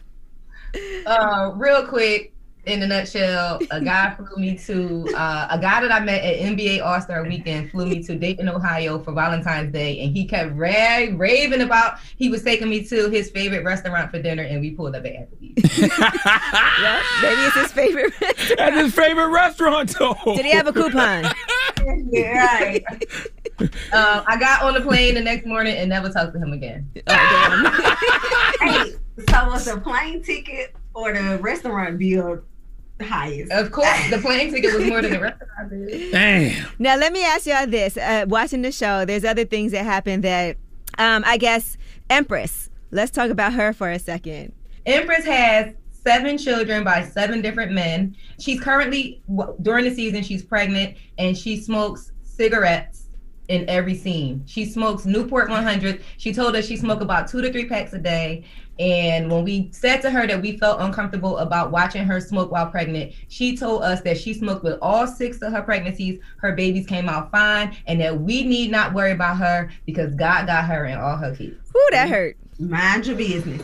Is that hard, though, to be friends with somebody who you feel like is harming themselves and there's nothing you could do about it? It's hard to be, and it's hard to see it. Like, it's a cringe when you around her and big old belly and she pulls out a cigarette. Yeah. But like I said in the first episode, she a grown-ass woman. That's her body. That's her baby. We can't tell her what to do. Like, we can express our opinion all day and tell her that we don't think that she should be doing it, and we'd rather not see it or be around her while she's smoking while pregnant. But, you know, she grown. And that little baby, his name is Lucius, I think. Mm-hmm. Yeah, he's very healthy. Mm-hmm. He's here and he's healthy. So her body, her choice, I guess. Who is her child's father? Oh yes, okay. I get the tell. It's number 6, this baby daddy's brother. What? Same mama, same daddy, and they both married. So baby number 6 is the little girl that she's holding in a couple of the scenes, right? She's a 2-year-old. And her father has been incarcerated since she was 6 months old. And she's been taking care of him. So in the episode where Yaya calls her a sugar mama, she's talking about the fact that she takes care of her baby father who's in jail, who's also married. Right. Okay. So then she says that she had a drunk Percocet one night and got with his right-hand man and got pregnant. Come to find out, the right-hand man is his brother. Same mama, same daddy. So these kids are going to be brothers. And yeah, brothers. Brothers? Oh my God. You sound like a blood. This issue causes a rift within her family, and you know, as friends of hers, we stand by her. It's her decision. You know, again, she says, listen, you spoke with Empress, you know how like she doesn't believe in voting. We had a whole conversation about that. Yeah, and Empress you can't tell her nothing. And she said she never wanted a husband. She wanted children. She has 7 children by 7 men, and she has what she wants, and she's content, and she ain't looking for nobody for nothing. And everybody need to mind their damn business. Hey Gigi, you know I love you, but I feel like I'm missing out. I gotta watch this goddamn show. It sounds amazing. It's a lot going on. I'm actually shocked and appalled that we ain't went viral with all the that's happening on the show. It's so many things that's going on. All right, we have more with Gigi McGuire and Virgo. They're on the show Beyond the Pole. We'll talk to them when we come back some more. It's The Breakfast Club. Good morning. Morning, everybody. It's DJ Envy, Angela Yee, Charlamagne the Guy. We are The Breakfast Club. We're still kicking it with Gigi McGuire and Virgo from Beyond the Pole. Yee. Virgo, you remember your last dance? Mine was not as formal as Gigi's. I mean, I left twice. Neither one of them was formal. Okay, Gigi, you had your last dance, you retired. You had a whole ceremony. I did, and I was the first. Tell me what it looked up, friend. Boss Up covered it, but I was the first dancer to well-known dancer to have a retirement party, and I named it Last Dance because The Last Dance. I named it that because it was, of course, my very last time performing on Magic City stage, but also because my theme was flash dance, and I get to pull the cord and the money and that whole thing at the end. So Last Dance just kind of took on a life of its own after that. You have dancers like what's this girl from Love and Hip Hop, Dime Piece, and you have a few, like, I still to this day I can be scrolling on the Explore page and I'll see a flyer for a stripper having the last dance. And Michael Jordan stole your whole flow. You did it first, Gigi. Gigi, were you really ready to leave at that time when you did your last dance? Now that you look, I wasn't ready, honestly. I was, well invested into my relationship, and I was googly-eyed and in love. And he let me know that he had issues with it throughout a period of time, and then it had just reached its breaking point. But it's like, there's a different culture in Atlanta when it comes to strip, in the South in general, when it comes to strip. You know, we are held on a pedestal. Like, there's a food chain and we're at the top of it, right under the athletes and the rappers. You know, then comes the strippers. In New York and in the northern states, it's just not the same. They view strip a whole different way. So that was the underlying issue, besides his insecurities, was the underlying issue to where he felt like he didn't want his woman to be a dancer. I mean, listen, I get it because I'm from the South too. I know plenty of brothers who've married women that used to dance, you know what I'm saying? But did you see where he was coming from a little bit, Gigi? Oh, absolutely. Oh, absolutely. Which is why I did it. Yeah. I saw where he was coming from, and I was really, like I said, invested into my relationship. I was here for the relationship. I actually, a lot of people don't know this either, but I chose the relationship over love and hip hop as well. I remember saying that I really only want to do the show to promote my business. I had just opened my pole dance studio, and he said, you got to find another way to promote your business because you're not doing love and hip hop. When a man does ask that, does he have to he has to financially supplement you, right? Oh, my Platinum Amex came in the mail the next day. Hey, that's what I'm talking about. No, they sent them overnight. But it's still hard because you were making your own money for so long. I was. And if I can say that I regret any part of the whole situation, I regret that I didn't have a full-fledged plan in play. I regret that I kind of let go of my business where Virgo was my GM, and I basically just allowed him to take control of my life. Again, as my friend, you know that was something that was held over my head a long time during our relationship, was the money. The fact that he was taking care of me and providing for me and my child and doing everything for me, that became an issue in our relationship down the line.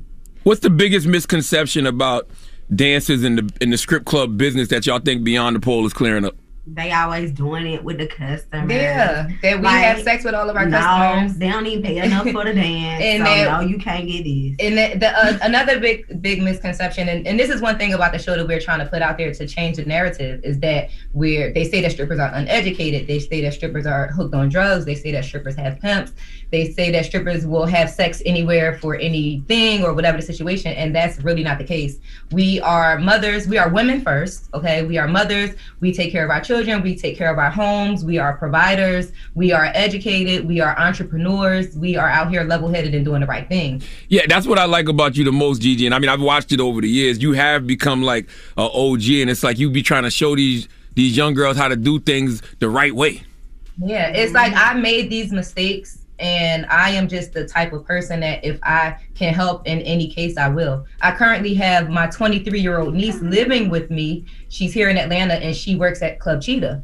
And when she told me that she wanted to dance right after the pandemic and things were opening up back in Philly, Jersey area, she's like, well, I think I'm gonna go dance in Jersey. And I'm like, no, you don't. If you're gonna dance, you're gonna come to Atlanta, live with me, and we're gonna get you in one of these good clubs, and I'm gonna mentor you on your way through. And I must say, Yaya Banks and Ivy is doing very well these days, and I'm proud of that. Well, ladies, it's so good to hear from you, and I'm sure we'll be checking in more. Obviously, y'all know Gigi is on lip service as well from the very beginning, right? See, first episode ever, still going strong. So I commend you on everything that you've been accomplishing. I love to see it.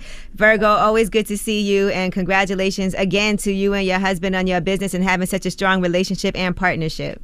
Thank you. And we need some type of snack pack show. Beyond the Pole got to do something with the snack pack. I think that'll bring a lot of eyes to the show.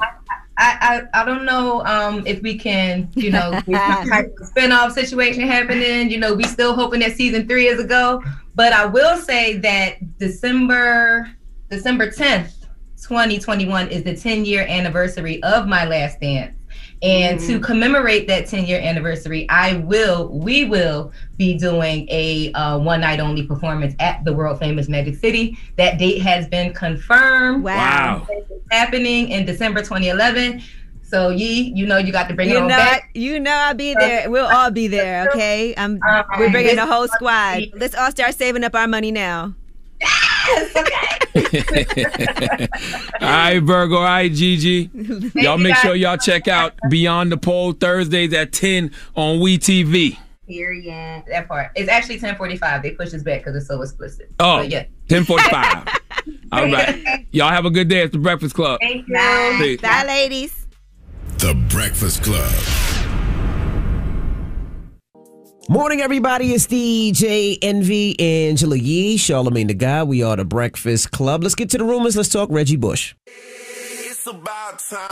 What's going on? Rumor Report. Rumor Report. This is the Rumor Report with Angela Yee on the Breakfast Club. Now, Reggie Bush wants to get his 2005 Heisman Trophy back. An NCAA investigation in the years that followed his college career found that he had received some benefits, which included several $1,000s in a vehicle while at USC, so he was ineligible as of 2004. So in 2010, he ended up forfeiting the award that he won for his 2005 season. And he released a statement yesterday after they approved a new policy for student athletes to make money on their names, images, and likenesses, saying that he wants to request that his Heisman Trophy be reinstated. He said, "It is my strong belief that I won the Heisman Trophy solely due to my hard work and dedication on the football field, and it is also my firm belief that my record should be reinstated." Yeah, it's so simple to me. If you make something legal that you once punished a person for, then yes, you got to fix it. It's the same thing with this weed. You legalizing weed in these states medically and recreationally, but you still got people in jail for weed? What sense does that make? Well, Hersey Miller, by the way, has already signed a $2 million deal the day after the NCAA rule change. So you know they knew this was coming. Now, here is what Master P had to say. It's incredible. This is going to change the way college athletes want to stay in school. I signed a deal with American App Technology Company. So, how does it feel to be a millionaire? It feels good. It feels That's good. crazy. Yeah, this is 19 years old. This is crazy. But you know what? He works so hard. So I wonder, like most youngsters get a bag and they start blowing it. What's the plan? What's the plan? I learned from my dad. Like, you know, I'm gonna start off by giving back to the community and everyone around me. I got a camp July 21st. I'm gonna give me something. I'm gonna get a car. My first car. He never had a car all this time. He never had a car, so he rolled his bike. You getting a Tesla? I'm getting a Tesla, yo. So let's not forget, Master P did say months ago that he was just patiently waiting for those regulations to change. He definitely did. Yeah, congratulations to them. They should be paid, and he should get that Heisman Trophy too.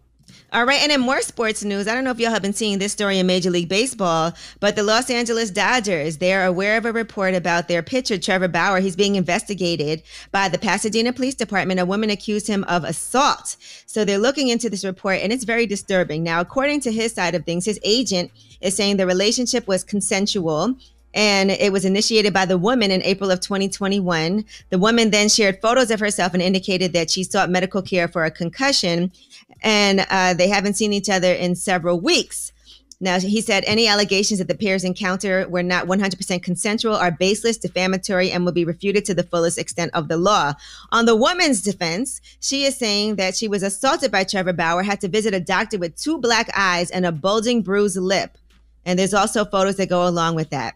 Now, according to his camp, he's saying the text messages show that she consented to rough sex, but she's saying she suffered massive headaches, vomited after the second of 2 violent encounters, and that he also choked her unconscious, sodomized her without consent, punched her in the face, vagina, and elsewhere. And then during the second assault, she said she blacked out after he allegedly choked her unconscious. She said she regained consciousness, even more disoriented. I had a terrible pain behind both of my ears. I tasted blood in my mouth and felt that my lip was split open. My whole body hurt, and I could not even tell if he was having sex with me. She was granted a temporary restraining order this week, and it only includes her version of events so far. There will be a formal hearing that will be held on July 23rd. So we will keep you updated on what happens after that hearing. Now, Angelina Jolie and The Weeknd were photographed getting dinner together in LA. So I don't know if it was a business meeting. We don't know if it was some type of dating situation, but, you know, people are speculating, of course. And Meghan McCain is exiting The View. So she's, as you know, very conservative and a lot of back and forth. And here's what she said on the show. This is going to be my last season here at The View. I will be here through the end of July to finish out the season with all of you, which I am grateful for. This show is one of the hands down greatest privileges of my entire life. It is a privilege to work alongside such strong, brilliant, intelligent, incredible broadcasters. And I'm just eternally grateful to have had this opportunity here. So seriously, thank you from the absolute bottom of my heart. And I will still be here another month. So if you guys want to fight a little bit more, we have 4 more weeks. And you know what's so crazy? I don't know why everybody is cheering the fact that Meghan McCain is leaving. You know what I mean? Just because you disagree with somebody's views or you disagree with somebody's ideologies, you know, doesn't mean that you should be happy they're leaving, because what if they're just going to bring in another conservative? They just are. And I saw people saying, I want a person of color to replace her. Where is Tamar? And Tamar had posted Tamar on The View with the eyes kind of looking. So they are going they're going to bring in another conservative, somebody who, probably has those same political leanings or just political knowledge that Meghan McCain has. So yeah, you're cheering, but it's like, yo, people exist in this world that you don't agree with. Like, it's just so weird to me. Like, it's like we want everything to be an echo chamber. All right, now Summer of Soul is in theaters now and on Hulu. We've been talking about this movie. This actually is a documentary. It took place in 1969 during the same summer of Woodstock, but it's a different music festival. More than 300,000 people attended this summer concert series known as the Harlem Cultural Festival. It was filmed, but that footage was sitting in a basement for 50 years. So you can see this now on Hulu and in theaters. Artists included Stevie Wonder, Nina Simone, Sly and the Family Stone, Gladys Knight and the Pips, B.B. King, Mahalia Jackson, and more. So that sounds amazing. As you know, Questlove actually did this movie, so I'm excited to see that. Summer of Soul. And shout out to all the new music that's out today, by the way. G Herbo has an album out. Young and Ace has an album out. Also a lot of singles out. Did you guys hear Brent Faiyaz featuring Drake, Wasting Time? We've all been listening to that. I haven't heard it yet. I saw it. My man Chewy is his tour DJ. My man Chewy from Charlotte, so I saw him posted, but I haven't listened yet. I'm going to check it out. All right. Also, Nas has a song with Corday and Freddie Gibbs, Life is Like a Dice Game. Enrico Nasty with Magic. All right. I'm Angela Yee, and that is your Rumor Reports. And listen, we got to salute DJ Dramos. Today is Dramos' last day. That's right. Yeah, he's leaving. That's right. Aww. I don't want to say he's moving on to bigger. Are we going to do a Dramos mix? I don't want to say he's moving on to bigger and better things, but he's moving on. Yes, he is. Well, I think it is bigger and better. I just said, I don't know. People say that you're moving on to bigger and better things. I don't know if you're moving on to bigger and better things, though. I don't know. He is. Yeah. This job sucks. Yeah. I'm sure Dramos wants bigger, so. Absolutely. Yeah, he loves Why you ain't yelling, screaming envy? You yelled and screamed at me earlier. I don't want to get yelled back at again. I'm going to yell that again. Jesus Christ. I don't want my mic to get turned off. But we wish it should have never been turned on. Listen, we wish Dramos much success, though. Absolutely. How do you know Dramos was turned on? Shut up. This show. And that's why he's leaving. All right. Well, the mix is up next. Revolt. We'll see you tomorrow. Again, Coachella. If you haven't got your tickets, get your tickets. And let's get to the mix, man. It's a Friday. It's the Breakfast Club. Why you didn't let Dramos mix for his last day? Nobby. The Breakfast Club. Your mornings will never be the same. If summer is inspiring you to be a little bit healthier, Audible is a great help. Check it out for guided meditations, motivating podcasts, and audiobooks on fitness and nutrition. Get your first audiobook free when you sign up for a 30-day trial at audible.com/breakfast club. The Breakfast Club. Your mornings will never be the same. What's up? It's The Breakfast Club. This is Angela Yee. And of course, I had a chance to talk to the founder and CEO of Luminary, Kate Luzio. She's been working in partnership with Unilever and helping small businesses, especially those owned by Black women who have been affected by the pandemic. So here's a snippet from that interview. You talk about what are the resources that you have that would be really beneficial for women who are small business owners, in particular Black women. Yeah, I mean, you look at the numbers, 42% of all new owned businesses by women are started by Black women. Right? More than 60% of new businesses that are started by women are women of color. We think about access to capital. That's not just venture capital. Not everybody is ready for venture capital, nor will they ever be. I didn't raise money. I self-funded. But we need capital. We need banks to start lending to small businesses much greater than they have before, in particular, people of color and women of color and Black-owned businesses with the numbers that they're putting up. They need this, right? They need access to networks. They need doors opened. They need ongoing education. And Luminary, since we've opened our physical and virtual doors, that is exactly what we do. We also really create an ecosystem for these business owners to support each other. And then last year, as I started to see more and more of our own members in our community and small businesses sort of saying, I can't do this anymore. I'm losing revenue. I'm losing clients. I said that we've got to do something better and we've got to do it fast so that all of these companies don't go out of business. And by the way, we've lost more than 30% of women-owned businesses have permanently shut down. Shout out to Kate Luzio and check out the whole interview right now. It's on the Breakfast Club's YouTube channel. This is the world's most dangerous morning show, The Breakfast Club. Charlamagne the God, Angela Yee, DJ Envy is off because, you know, he's got his Coachella car show this weekend. But we got one of the New York kings of comedy in here right now, Mr. Rob Stapleton. What's up, man? my brother? Thank y'all for having me, man. Absolutely. I'm gonna get in these other motherfuckers' ass. You know the New York Kings is 4 of us, right? Capone, Talent. And Mark Vieira. Mark Vieira. And Latin assassin Mark Vieira. I give it up. The Mark was in flight. He's on his flying in. This is why we keep breaking up. And you know, people wonder about New Edition keep breaking up. This is why the boy group, the man group shit don't work no more. I give it Mark Vieira because he had to fly in. Talent's doing another promotion on another joint. Capone's supposed to be here with me. And you know why the motherfucker ain't here? Why he not here? Please. Because the motherfucker, I don't blame y'all. This is what the y'all do, and anybody know it's so much better when you're not zooming, when you'll do this live.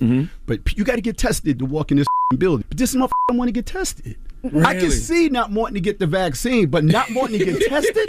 No, I've heard people. No, what? No, I've seen that. Don't defend No, I'm that not defending it. But the people who don't like getting the vaccine usually don't want to get tested because they feel like they'll give them the COVID in the test. That's what the motherfucker said. Yeah, I've heard that. He said that's how they get you. Now, what really bothers me is Capone is from where?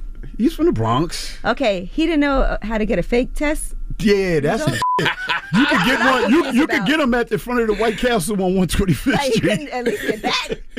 Come on, I know. Can you call him? Yeah, let's call this. Damn, Capone. Let's call him. I just want to hear. I told him. I said I'm putting you on blast. I'm not gonna clean Can we this call up him for you. I told Capone you scared to get tested because they're gonna find out you pregnant. I told him. You scared of the results. They're gonna come back with gonorrhea and syphilis. Hey, this ain't no bill collector, but this is real. It's the Breakfast Club. I told them to call your punk ass. What's up, Capone? Peace King. Thank you, because I damn sure was not going to answer. Sound like you got a fake voice on too. That's his bill collector voice. I be putting my grandmother's voice on and act like she can't hear. Now, Capone, Rob was telling us why you're not here. So, what was the problem? I'm not taking no more COVID tests. Them done stuck me enough. I done wind up in the hospital. Pause. Lord, Start that sentence over again. Stuck you enough. We're going to give you a chance to clean that up. One more time.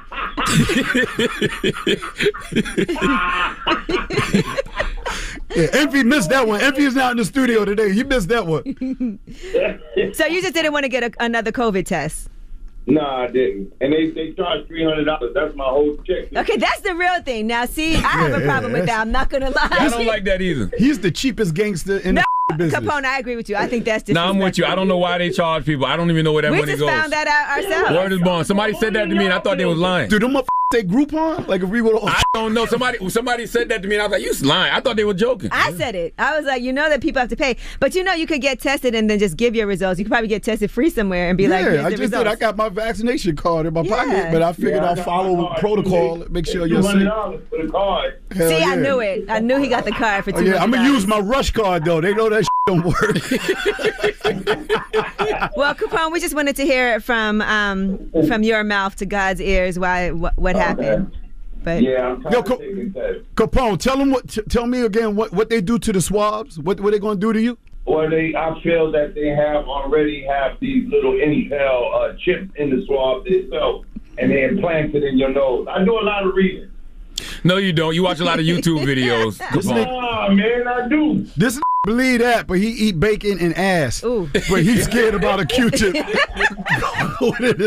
don't know what's in that ass. Angela, did y'all get the shot? I did. I got vaccinated. Mm-hmm. Okay. Well, 5 years from now, you'll be a man.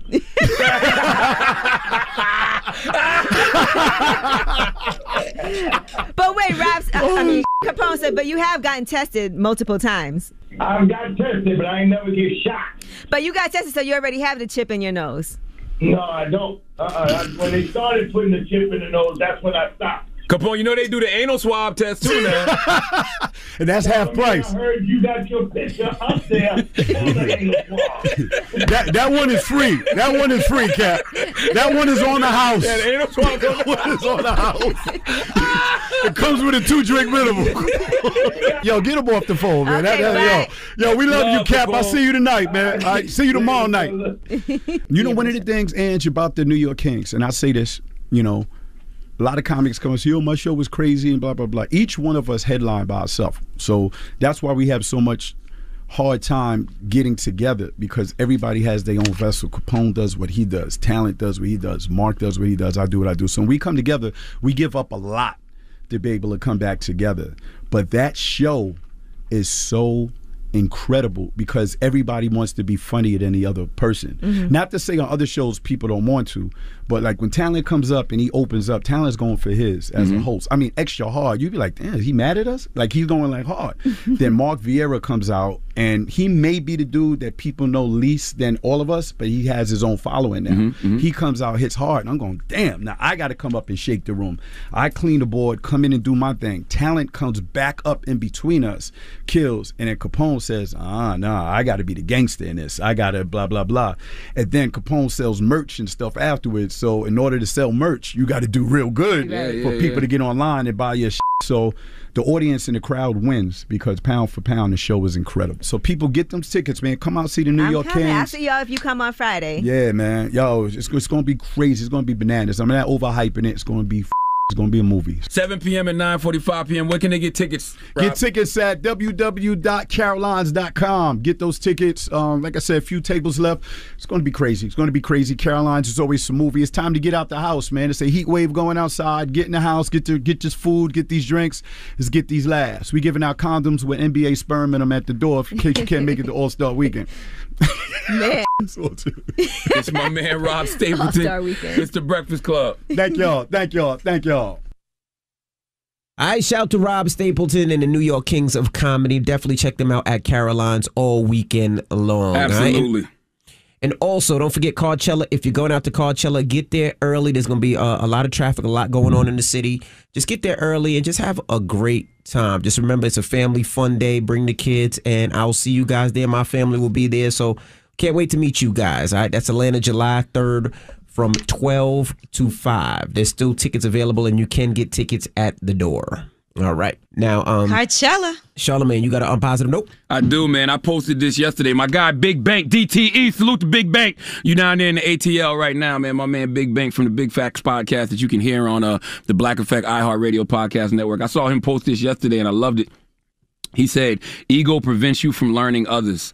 Envy prevents you from focusing on yourself. Anger prevents you from seeing clearly. Ignorance prevents you from making good decisions. Fear prevents you from seizing opportunities. Get rid of them all. Breakfast Club, bitches! Y'all finished or y'all done?